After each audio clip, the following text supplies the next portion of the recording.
Welcome, everyone. We are going to get started. Welcome to the New York State Museum. My name is Jennifer Lemack, and I'm the Chief Curator of History here at the museum. Thank you all for coming, and if you enjoyed the reception, thank you very much, Adam Weitsman.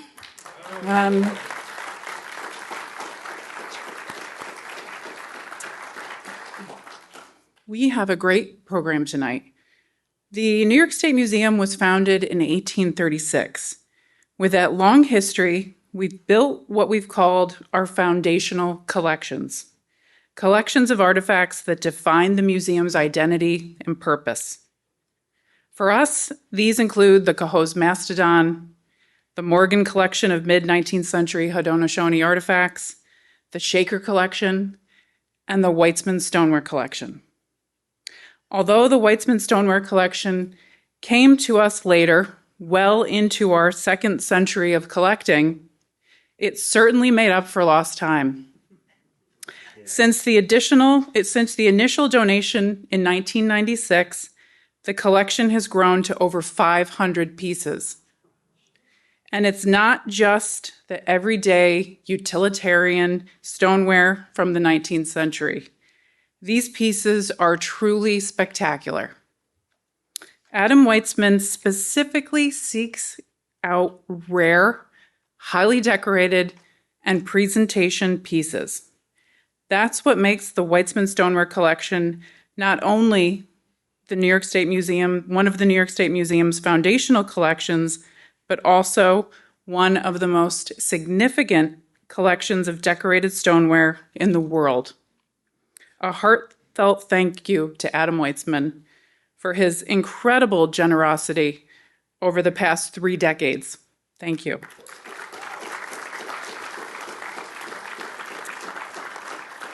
I also want to thank my colleague and former professor, John Shear, Senior Historian and Curator Emeritus. John started working here at the museum in 1967 and was the person that convinced Adam the collection should come here.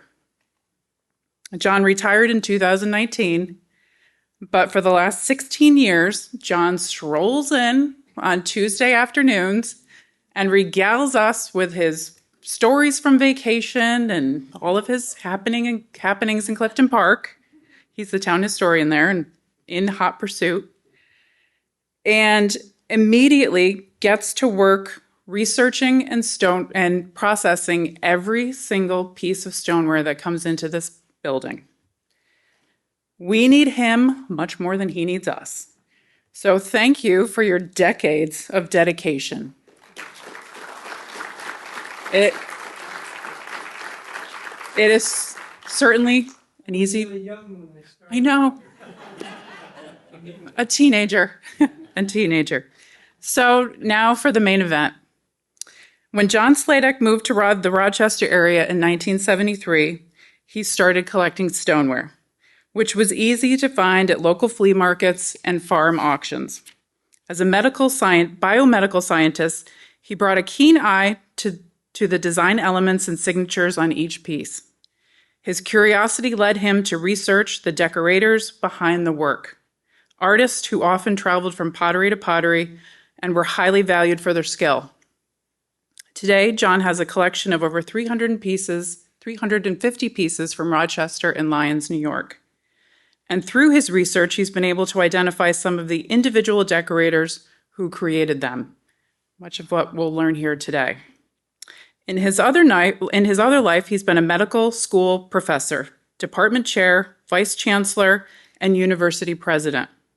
He's published over 200 manuscripts on brain repair mechanisms and has presented over 400 invited lectures throughout the world. He is a graduate of Carthage College, where he served as a trustee for 24 years, Northwestern University School of Medicine, and the Chicago Medical School. He is a distinguished alumnus of both his college and medical school. During his academic life, he chaired neuroscience departments in Rochester and Chicago, and as vice chancellor for research at the University of Colorado Medical Center. John provided oversight for 3,000 clinical trials and 1,500 federal grants.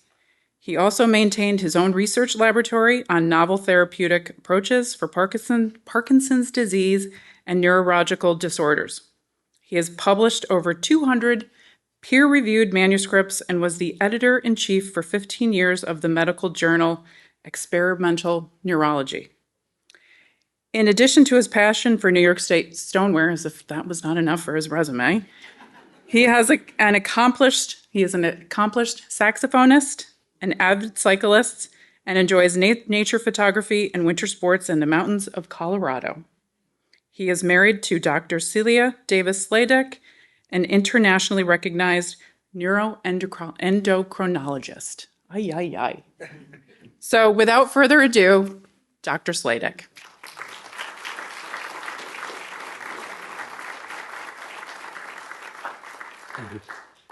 Whoa, thank you, Dr. Lemack. I'm sure I don't deserve all that, but to quote Winston Churchill once, who was given a wonderful honor, he said, "I'm sure I don't desert that, but I have a little arthritis that I don't deserve also." So I accept very happily. It's a great pleasure to be here tonight. See old friends, Adam and John. Thank you for all you've done, and for all the members of the Stoneware Collectors Group who are here, who we'll see in Bennington tomorrow for a somewhat different lecture, but with some of the same common themes in it. Thank you for being here as well. And anybody else from out of state? Celia and I drove 2,000 miles. Where are you from? Maryland. I've heard of that. Anybody else? Pennsylvania. Connecticut.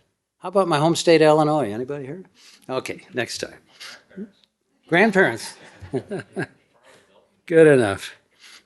So when we thought about this talk, I wanted to share with you some of the observations I've made through the years, see how you react to them, hopefully convince some of you that these potters were remarkable artists, and in keeping with the anniversary of the Erie Canal, 200 years this year, when DeWitt Clinton took water from Lake Erie and dumped it into the Hudson River, I thought I would focus this talk on the potteries along the Erie Canal and how one very special decorator was like the hired gun from the West, from Rochester, who went up and down the Erie Canal.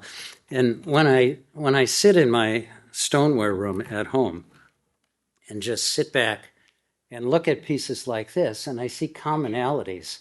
We look at this bird in Buffalo, this bird in Rochester. They have the same eyes, the same crook of the neck, the same angle of the beak. And then this particular decorator loved dots and loved parallel lines of dots, as we see here in this piece from Penn Yan. So that got me to thinking, maybe this indeed was the same decorator. So a medical school professor of mine at Northwestern a long time ago said, if you make 3 points in any medical school lecture, you're actually doing pretty well. And one of my former students from Chicago is here. Dr. Pohl, where are you? And my wife, Celia. Henry? Where? Oh, I'm sorry. So that's Dr. Henry Pohl, retired Dean of Students of the Medical College in Albany. Thanks for being here, Henry. So I divided this into 3 parts. I'm going to talk briefly about the Weitsman collection, the parts you can see now and the parts you can't see, except for these 15 amazing pieces that I'll talk about.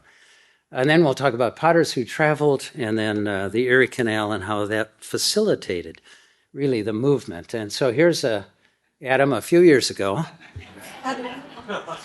And the story goes, Adam, and that was written in this article, that at his dad's scrap facility, he found a box of ceramic pottery bottles in this vehicle, and it got him fascinated with it.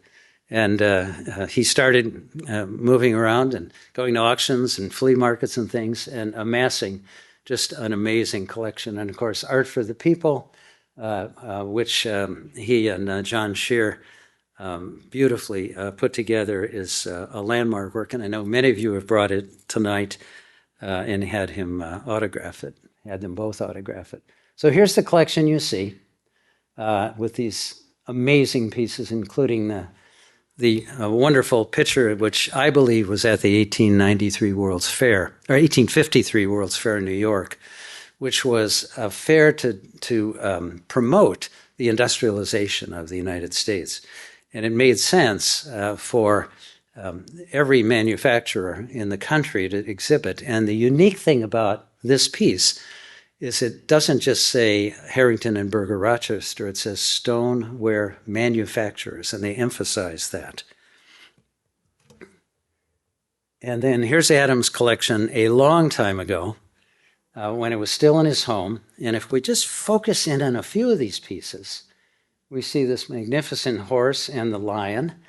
And they actually, oops. Yeah, here we go. They came from a collection in Pike, New York, that was the collection of John Morgan, who was prescient in his ability to find great pieces of stoneware and promote them. And what he used to do was go from county fair to county fair with an exhibit that said the Rochester potters and their cobalt blue art.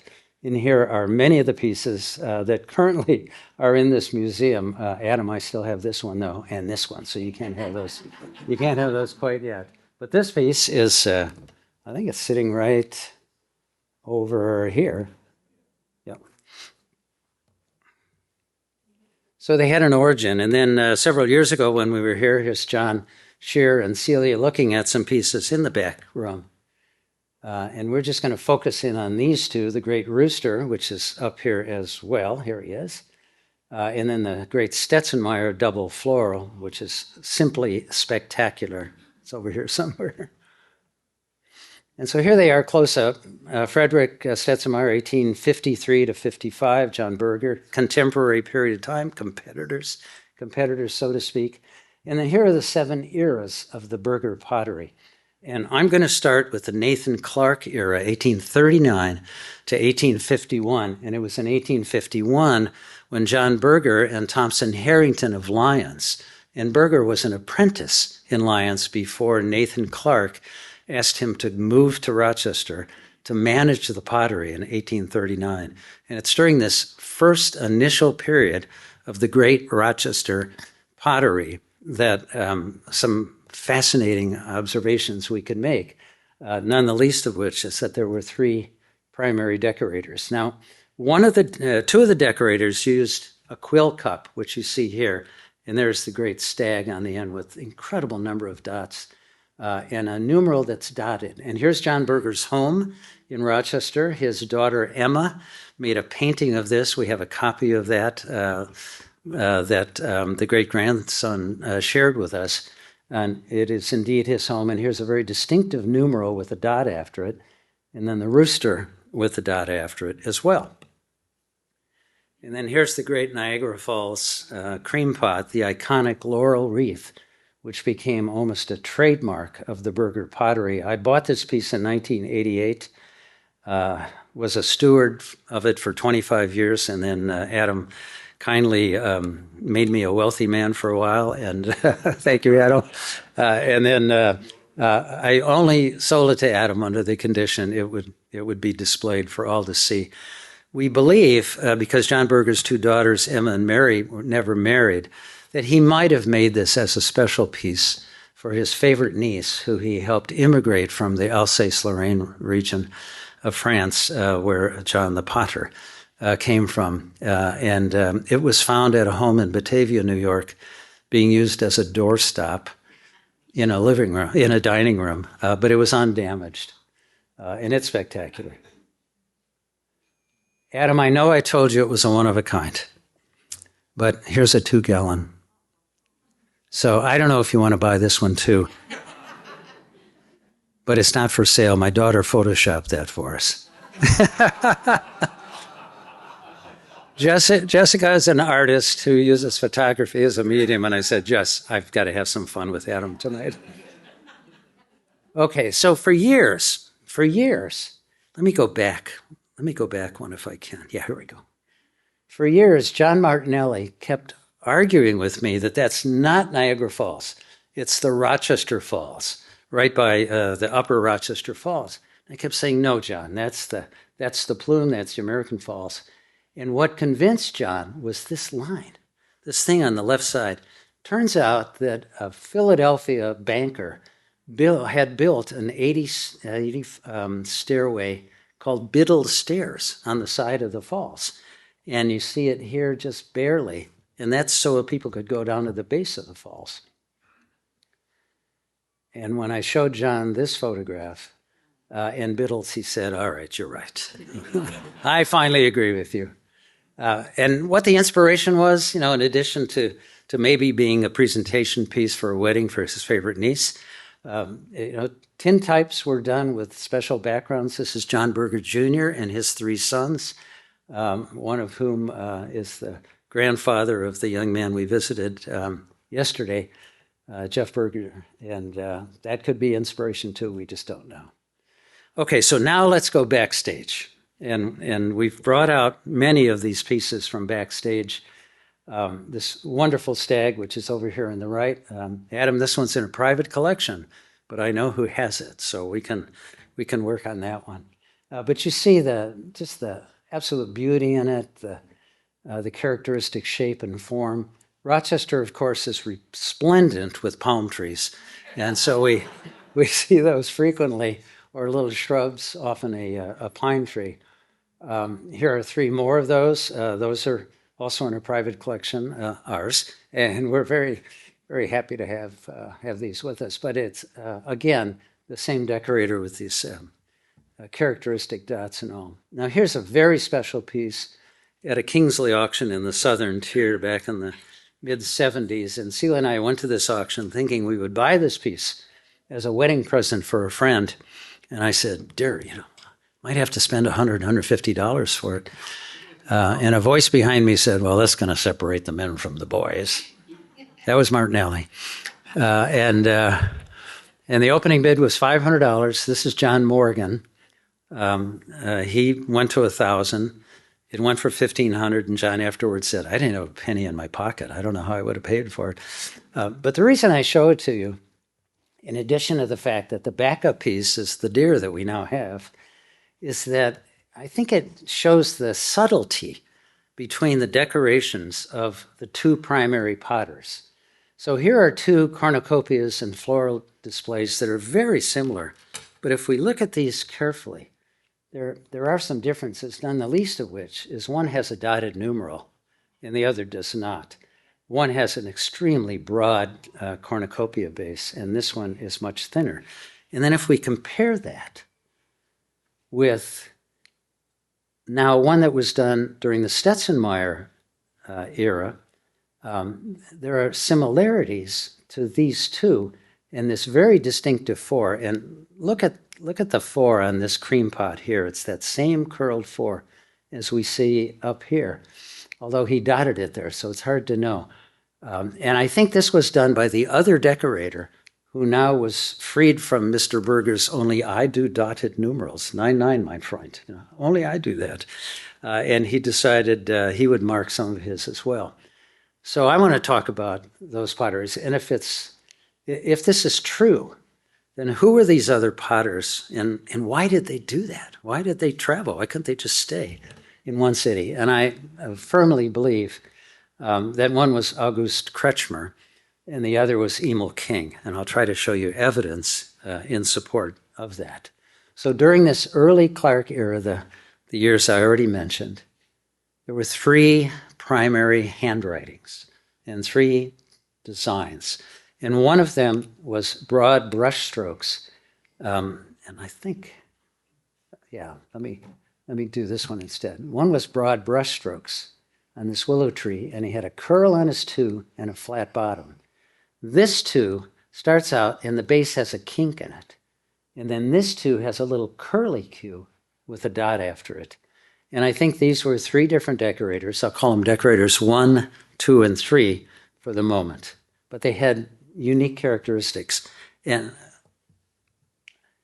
this decorator liked parallel lines and parallel dots and parallel lines. And this decorator would make the stamen in the flower just a little bit different. And we'll see an example of that. And there's the 3 twos, quite distinct. And if you look at this, I was told to use, is the mic on? Okay, I was told to use the mic. If you look at this 2 on the Clark crock right here, it's the same 2 as decorator number 3 over on the right side. And I think that's the only 2 we have. We're recording this, so I have to be different than my usual wander around the room and go up in the audience and talk to you. So I have to be a good boy for a change. But you can see the differences in these. And do we have a botanist in the room? Sometimes we do. But you can see what I think is the pistil in this decorator's is squiggly, whereas this one is a beautiful straight line. And in fact, here's the Clark horse with the little curlicue in the bottom. Here's the same 2, probably done during the Berger Jr. era in the 1880s. But here's the decorator's handwriting. I think that's just absolutely wonderful. And then on the far right is one of his designs with that same almost iconic bird. He's getting fed this time. And the numeral does not have a dot after it. So then what I did was go to the Rochester Museum has all the directories online, and you can search these, and you can look for potters who were on 189 Main Street, which was the Berger Pottery address, and here are 3 of them. There were many. And by process of elimination, we can do the following. There are 68 stoneware potters listed for Rochester. 16 of them were during the early Clark era. And only one spanned 40 years. So even to the untrained scientist, you can make a conclusion that that's probably who did the decorations over this 40-year span, because they showed up during the Berger Jr. era some 40 years later. And there are a couple who are close. I mean, he went to 1859, 1863, but it's only August Kretschmer who went the whole distance, or the whole 9 yards, as we would say. Jeff Berger kindly loaned me this photograph and did some identifications. This is George Berger, the oldest son of John. And this we very strongly believe is August Kretschmer. And you just look at it. Look at his hands. I mean, there's a potter's hands, these enormous strength and strong hands. Here's a little information on August. He immigrated in 1847, came into Ellis Island with his wife, Katharina, and his 3-year-old son, Simon. He was listed as a potter, age 34, his wife 33, and young Simon. And then here, I think, is just wonderful examples of his work, the almost unmistakable 2. And then he loved these little tornadoes. We see one here on the Clark piece. I think I have an illustration that this piece was in the book, the 1974 book, Clay in the Hands of the Potter from the Rochester Museums. And that one was in the Strong collection, and we're happily keeping that one at our house at the present time. The leaves are almost identical. They have kind of a lateral flare to them. They're often pointed at the tips, unlike the Berger leaves, which are rounder. And then here are additional examples. And his 5 is very diagnostic, I think. And now he's free from Mr. Berger, and he's dotting some of his numerals here on the 3 and the 5-gallon Stetson-Myers. And I think he just, went across town. Here's the 4-gallon cream pot, which is down in front here, with that characteristic curl to his 4, and the rabbit with the 4 as well. That one's still private. That one's in the back room, except for tonight. Thank you for bringing it out, Jennifer. Here's some more examples. I know we all love eye candy, so I just threw a number of these in here because they're just stunning. We do have these 3 in our collection, and Adam, the only way I could get this piece from Vicki Wasdorp was as part of the sale of the Niagara Falls cream pot to you. I said, Vicki, I'll only do it on one more condition. I want that 2-gallon, and she gave it. No, I had to pay for it, but she finally released it. But you can see the characteristic leaves and designs in that wonderful numeral 4. Parallel lots and lines. Here's the picture that we brought out from the back room down in front here. Oh, you have to point these the right direction. And that's down in front here, right here. And we have these very characteristic flowers as well. And the reason I threw this Stetzenmeyer and Weitsman in was also because Kretschmer characteristically drew flowers with petals off on the side and often put dots in the middle, as we see on these 4 wonderful Clark era pieces. And this corpulent bird is perhaps playing a musical lyre, I thought, for years, but it could also be a flower, I don't know. And so why do I think Kretschmer moved over from Berger to Stetzenmeyer? And it's really in the Rochester directories. 1849 is the John Berger era when he's managing the Clark pottery. It's listed at 189 for Kretschmer, 189 for Berger. And then we go a couple years later. Now Berger has bought the pottery with Thompson Harrington, his partner from Lyons, and it's still at 189 listing for Kretschmer. But look at this, 1853, during the heyday of this 3-year period of Harrington and Berger, Kretschmer is no longer listed with Berger, but he's listed as a potter, and only with his home address on Delavan near Cherry. So I think that suggests that this is when he decided it was perhaps more lucrative to move up and down the canal and decorate in Lyons and Getty's and Penn Yan and Buffalo. And then we see it in 1857. Now he's a potter on Sophia Street, which is the Stetzenmeyer pottery.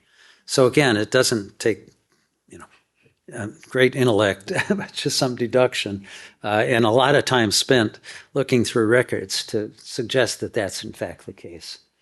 So here we have him at the Stetzenmeyer, the Clark pottery, the Stetzenmeyer pottery, and look at this, the Harrington pottery in Lyons.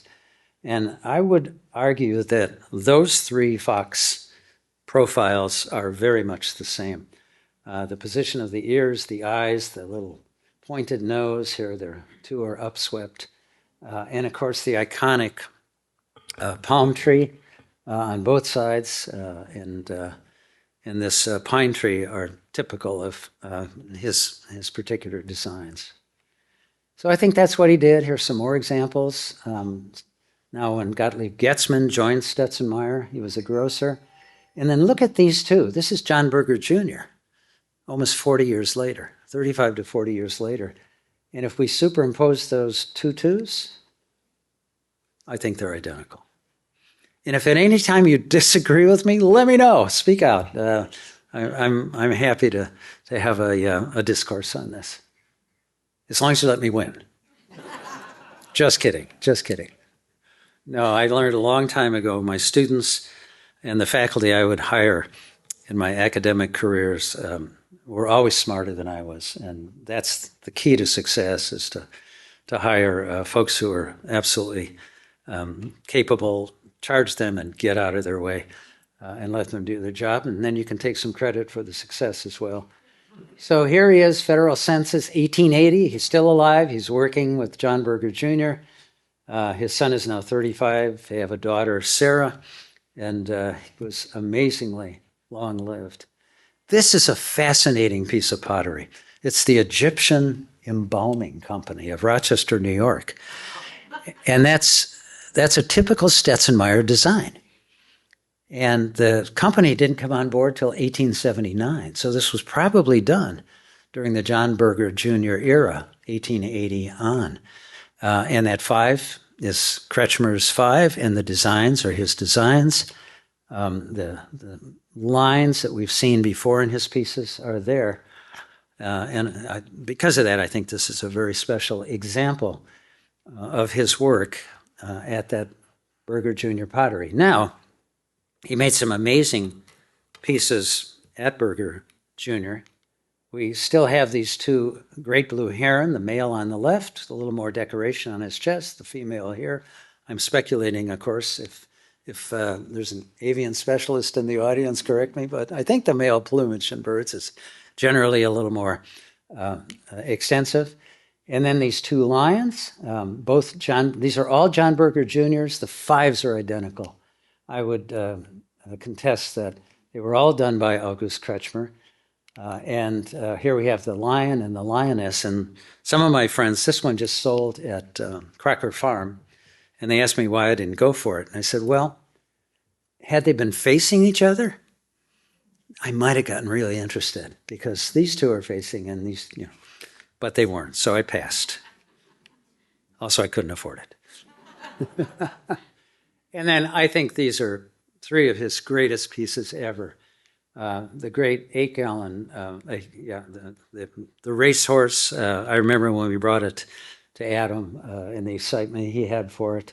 The Memento Mori piece, which in Latin means in memory of death, which was probably done in 1885 when John Berger died.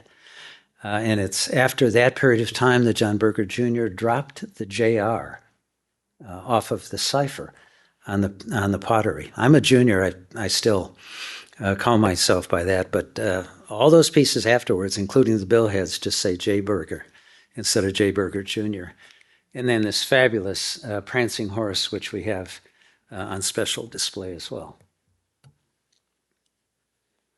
Now, this is a really interesting potter to me, Emil King. I don't have anywhere near as much information on him, but I wanted to include it for the sake of completion and keep me on schedule here. Good.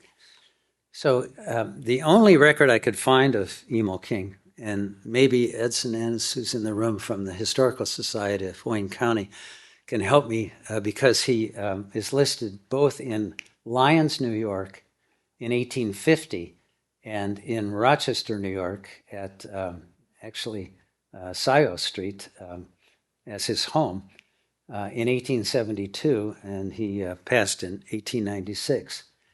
But a few years ago, Damian Davis sent me a picture of this typical Rochester piece of stoneware, however, it's marked Lyons. And on the bottom, it's signed E. King for Emil King. And I think he did this in charcoal before it was fired.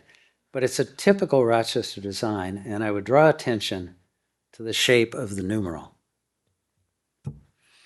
And we see that same shape beginning with a curl, a little different here, but beginning with a curl and an almost unmistakable angle and flat line here. And these are all Lyons pieces, Fisher Lyons in the 1870s.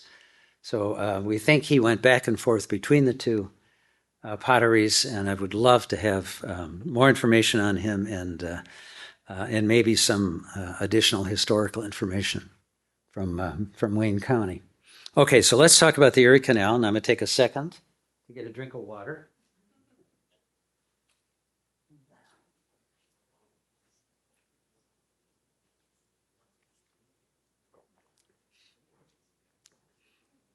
Why would they travel?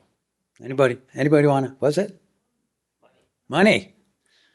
Yeah, that was Roy Wadsworth. He's a dealer. And I think, yeah, that's clearly one of the reasons. Also, the potteries were in not close proximity. That's redundant. They were in proximity. So I'm sorry, I was a student of English, and I know, preposition is a bad word to end a sentence with. And to that, Winston Churchill said, "That is a rule up with which I will no longer put." Think about that one. But I think proximity and production, and Lyons is the master example of production. So we have the potteries along the canal boats. There's a wonderful, if you go online and look at this talk by Mr. Walter Cable on Finger Lakes history in the Erie Canal. It has just lots of information on it. And you can link on that in about a week or so when this presentation will be online at the museum. Interestingly enough, but only for a short period of time, And oh my goodness, I looked through records and records trying to find the name of King or Kretschmer or some of the others. But they only listed the passengers, the number of passengers, the distances, the cost. Here it was 30 cents to go 3 miles. But this was even before Kretschmer and King had immigrated to the United States. But proximity is clear. Here's an area I'm going to blow up. There's a pottery. There's a smokestack. I'm speculating it's a pottery. This is a lithograph of Rochester and the Erie Canal bridge that came across. Here's a canal boat down here carrying what I'd love to think were pots on the canal, but I don't know what they are. But clearly, the potteries were located near the canal for 2 reasons. The clay came from Perth Amboy, New Jersey, and the Albany slip from the Albany area. And then the finished products could go up and down the Erie Canal instead of having to take them by land over carts that were rickety and would take much longer than the Erie Canal. So it just made good sense. Here's Rochester in the 1870s, and if we zero in, here's the Berger pottery next to the canal feeder, and here's a Berger home. That's John Berger Jr.'s home at 10 Comfort Street. And so they lived where they worked, and the great-grandson of John Berger, William Northrop Berger, when we visited him in the 80s, said the family accounts of John Berger were such that he spent his full time at the kiln, and when he would fire the kiln, he would stay there if it took 2 days and know exactly when to remove a brick and throw salt in to do the salt glaze. And he said it was absolutely finicky and a perfectionist about it. And it shows in so much of this Rochester pottery. Well, let's talk about the production then. So we have proximity, we have profit. They were paid up to $30 a day. That's a lot of money back then. And the production was such that in Lyons, when Jacob Fisher took it over and expanded the pottery, they had up to 18 journeyman potterers working at a time, and they weren't all finishing. Some were the throwers. Here's the young boy apprentice slapping the clay and cleaning it. Here's the thrower who would make the initial pot. And then the finisher, called the turner, would come in and smooth it out and get it ready to become greenware so that the decorator could come in. So you think about this production and up to 35,000 pieces per year. And this was from a lecture presented by Miss Anna Avery at the Lions Civic Club in 1950. And I have a copy of that. And she just gave a wonderful account, including life on the farm, where they had 15 to 20 pieces of pottery. I mean, there was no Tupperware, there was no refrigeration. They had to store food in the wintertime. They had to prepare food, molasses, and on and on. So here's the one Lyons pottery picture that we know of. And look at the number of pots. These are all decorated. They're waiting to be shipped. And if we just zero in on some of these, oh, and here's the guy fixing the roof. If we just zero in on some of these, we can just imagine these are churns. And were these churns? I don't know. Oh, my goodness. And then look at this row. They're all the same. And there's more. I would bet you that these are all the same. And one of the traveling decorators came in and sat there with the greenware and said, next, did his design, next, and moved it on. Now, why do I think that? Well, you see very similar designs. And thanks to Roy, who's in the room, we were able to bring the sibling of that great picture back to Colorado where it belongs. And I can just see Kretschmer sitting down with 24 pictures that the finisher finished, the cutter took off and as greenware, did the decorations one after the other. And you look at those two, and it's not a stencil. It's his artistic handwriting. Lyons is a great example. Two potteries, the Louise Fisher, Jacob's daughter, and the Benjamin Franklin, his dad. His father? Anybody awake? Benjamin Franklin? Okay. All right.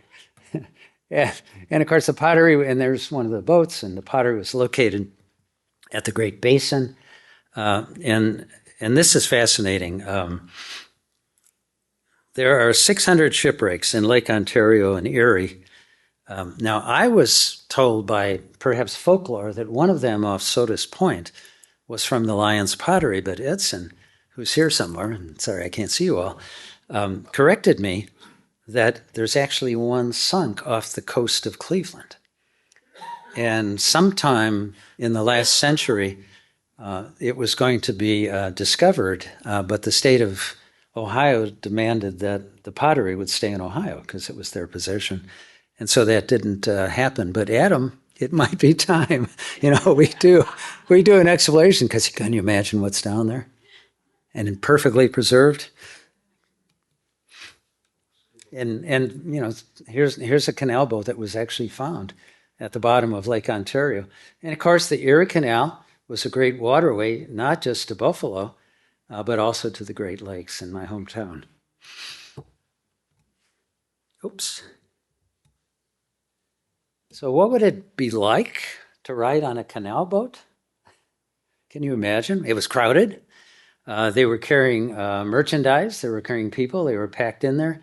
In grade school, I learned this song, Low Bridge, on the 15 miles in the Erie Canal. I got an old mule, and her name is Sal. Remember that one? Yeah, okay, good. So it was crowded. And what I want to finish this up so we can have time for discussion and a few fun things at the end by taking a ride with August Kretschmer up and down the Erie Canal. And we're going to start in Buffalo. And thanks to John and Linda Burton, who brought this piece and this piece to display in Bennington tomorrow. And it's out in their truck. I hope it's still there, John. Just kidding.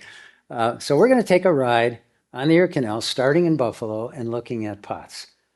This is Buffalo. This is Rochester. These three in our collection are all Rochester Berger Jr. era. And I would challenge you to tell me that it was done by somebody other than one artist who had all those same characteristic designs. Yeah. And now we go to Lyons, and here's the Lyons piece oh no, that's a different one, but it's very similar to the one on display. A typical Stetzenmeyer flower with lots of dots. The Rochester leaves, the Kretschmer numeral 5 here and here. Here's this number 3 on a Harrington Lyons pot. And here's a Stetzenmeyer pot. And if you just look at these leaves, to me, they're identical, if not extremely similar. So I think August did all of these in Rochester, Harrington Lyons, and he loved these birds. And here's some more of his work. I believe in Harrington Lyons. We were fortunate to have these two pieces in our home, and this one, thanks to John and Damien, who alerted me to them. And then here's a Berger Jr. up here, and here's a Lyons flower. And that 8-pointed flower looks really very similar to me, and here are some of Kretschmer's typical leaves with the pointed ends on them. Now we go to Penn Yan, a little further down the canal. This is one of our pieces with the two birds on it. There was a canal dug, the Cayuga-Seneca Canal, Seneca Lake Canal, that connected with the Erie Canal. So even though Penn Yan was down the road a few miles, they were able to barge the stoneware up and back. And then this piece, which is this one in the museum, Ennis? Not sure. Okay. And this piece, which I actually found this one on Craigslist in Rochester and called Damian Davis because I know he loved Penn Yan, and I said, you got to get it. And he did, because he had always wanted this piece, but he couldn't have it. So this bird, I think, is really quite the same. And again, I think those are all the wonderful pieces. Penn Yan deer, done by Kretschmer. Berger Jr. deer, 2 of them. Here's another one, 8-gallon, and that one is the 6-gallon. Yeah, here's the 8-gallon on display. And same characteristics, ears, nose, eye, position, chest, the feet, and the iconic palm tree. And then we go to Getty's, and this piece is on display, the triple bird here, with 3 of these birds. They're a little different, so you could challenge me on whether Kretschmer did this one, and I would accept the challenge gladly. But I'm pretty sure he did these 2, and here's his characteristic 4. And unfortunately, this one is stamped, but it's the typical kind of Rochester design. Then we have 2 more examples from Getty's and J. Berger Jr., Rochester. I'm pretty sure they're identical. And then we have a Pride of Lions and a Getty's lion. We did own these 3 until Tom Gehrig talked me out of this one about a year ago, and I'm glad you have it, Tom. It's a wonderful piece. And looking at these 2, except for the fact that he's got a little bit of a mane hanging down from his chin, I would contend they were the same. Now, during the Berger Jr. era, there was a lot of competition, especially from Ohio, and glassware, mass production glassware. So they were probably trying to turn them out a little faster, a little less cobalt, which was expensive, the cobalt oxide. And so many of the Berger Juniors you'll see that are a little lighter, not quite fired the same. The firing was so important for the quality of the finished product glaze. But I would stake everything on the fact those were made by the same 2. So I'll finish up with these 5 from Lions, and thank you all just a great deal for your kind attention. And if I can get this to move, there we go. And I want to thank people through the years, some of whom are no longer with us, sadly, but all of them have been really inspirations and great help, including John Morgan from a long time ago. Here's another John, Bruce and Vicky Wasdorp, the Germans, and of course Adam at the book signing in 2015 with John and Julie Martinelli. And then these rogues down here from Buffalo.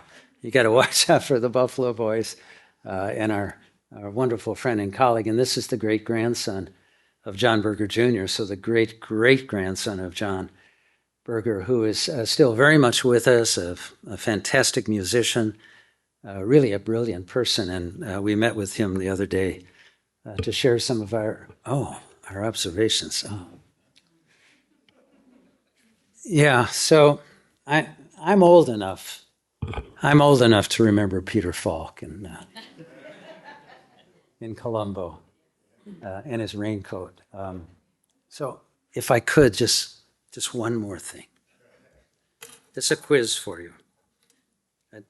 I apologize for asking this question, but who can you help me? Who do you think, when you think of a guy who meets this profile? A really nice guy, kind of laid back, a gentleman, extremely thoughtful, humanitarian, successful in business, great friend of all of us, family man, 3 daughters, wonderful wife, a philanthropist. Can we imagine who this could be? Anybody want to take a guess on Adam who?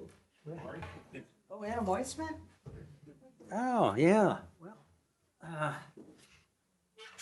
think you're right. Yeah, it's Adam. So Adam, tonight, as a special token of our appreciation for all you have done for all of us over the years, and this was Greg Walsh's idea. He texted me a couple of weeks ago. Let me get a mic. And he said, how about we give Adam an award? And I said, what do we give the guy who has everything? So we came up with something. Come on up here. Come on, it's not going to do it.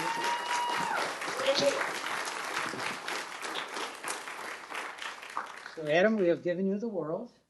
And there's a little pedestal that goes on it that in really fine print. Yes. Adam Weitsman, philanthropist, Lifetime Achievement Award 2025 by the Stoneware Collectors Group.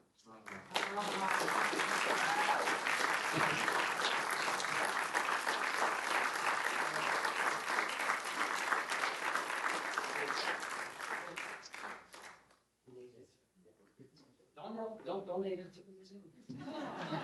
And Adam, we know how much, honestly, you love this horse. When we brought it to you in 2015, I didn't think you were going to bring it to the museum. I really didn't. You know, here we are just excited. 2018 we brought it. I mean, you can see the peanuts still on the floor, you know, his driveway. And I figured that's it, because the next day he was going to the Kentucky Derby to watch his horse, which didn't it win one of the prelim races? Yeah. So what we did was talk to Jerry Beaumont, who's going to make you a replica of that horse. And it'll be done sometime this summer, because he couldn't do it on a week or two's notice. But he's going to have it, and we'll get it to you. And in the meantime, we printed a photograph of that piece, and Stoneware Collectors Group and anyone else, I'll take it out of the frame. We've got some blue Sharpie pens. I want you to autograph it for Adam. Sound good? So we'll do that. I'll have it up here on the table. And thank you for all you've done, and thank you for enduring me.